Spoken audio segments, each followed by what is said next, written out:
Sup guys, it's Yeti Ninja here. I am back and I've actually created a quick setup for our next tutorial on world generation. So let's get started, eh? So now what is world generation? It's basically, world generation is like the new NPC villages. That is world generation. The trees in Minecraft. That is world generation. The way ores generates, okay? Not necessarily just making them generate, but though in the way in which they generate in like specific pockets of just randomness, you know, specific random pockets. That is world generation. Let's come up with one else. The lakes in Minecraft is also world generation. Very complicated world generation. But what I've done now is I'm sure you remember the setup, and we just create a for loop, and I'm gonna make it quite common. And I just created these, so it's going to generate in all 128 levels. And we've just set it to a new world gen. And this is going to be our world generation. So if we go over here, we're going to world gen. I've created the class here. You see that I've created a class called world gen, and it extends this class world generator.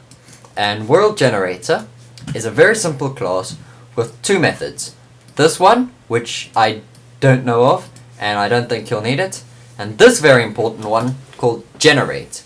So what I want you guys to do is I want you to actually copy that, remove the abstract, because you don't need to type in abstract when you don't have an abstract class.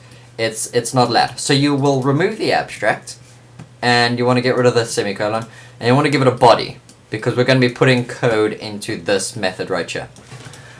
All I've done at the moment is I've just said return true, and I've also created a little constructor. So guys, the best way to start off with world gen is to see how Notch does his world gen. So if we go into, let's say, world gen trees, let's check. So it's quite complicated. It's quite complicated in a way that there's lots of maths involved, you know. L2 equals k minus byte 0, L2 is greater than or equal to k plus byte 0, and flag. So it's L2 plus plus, and all the rest. So there is some maths involved in it. And it's actually more maths, more creative maths and manipulating, you know, numbers and all the rest than actual coding. So, okay, so let's get started. We've created this generate, and we've returned it true. Now, how do we get a block to actually just generate? Well, the method that Notch uses is world. Okay, sorry, the method that Notch has created, is world, using this world object. And we just want to go world dot set block. And we want to leave those for now. And we want to just give it a block. So block dot planks dot block ID. Okay? And this is what he does to set blocks with the to set a specific block, okay? So if we go into world gen trees, lots of complicated code, and then he goes world.set block with leaves.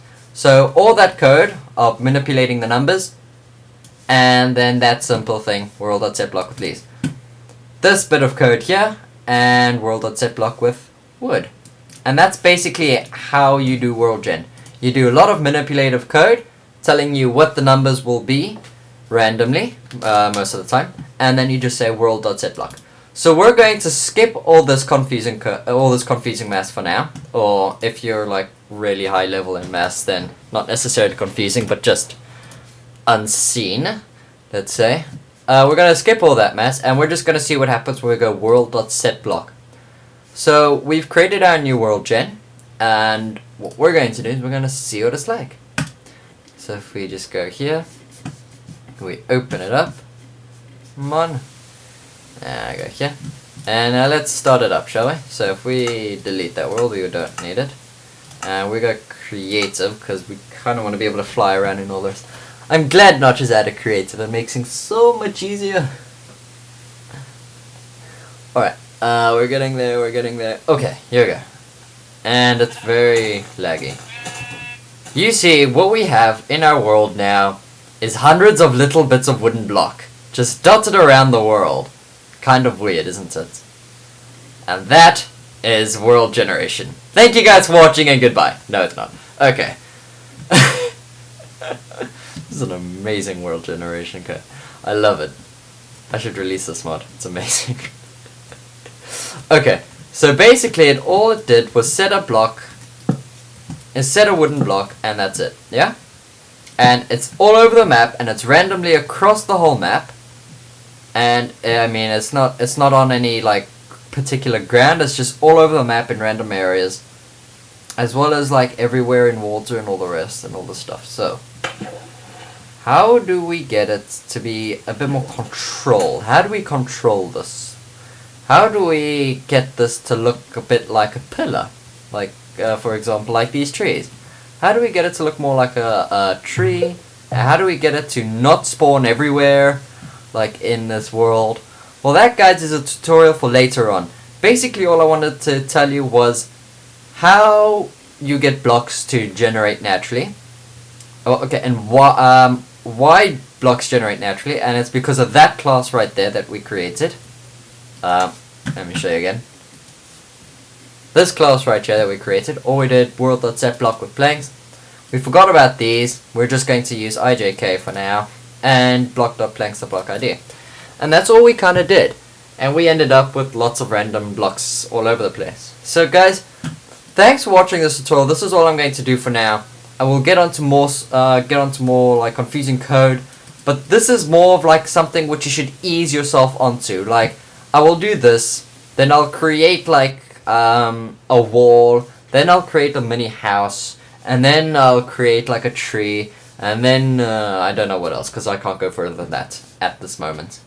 So guys, thanks for watching this tutorial, and I hope you have benefited from it, and don't forget to subscribe and comment. I don't think I've ever said that before. Yeah, don't forget to subscribe and comment, and goodbye.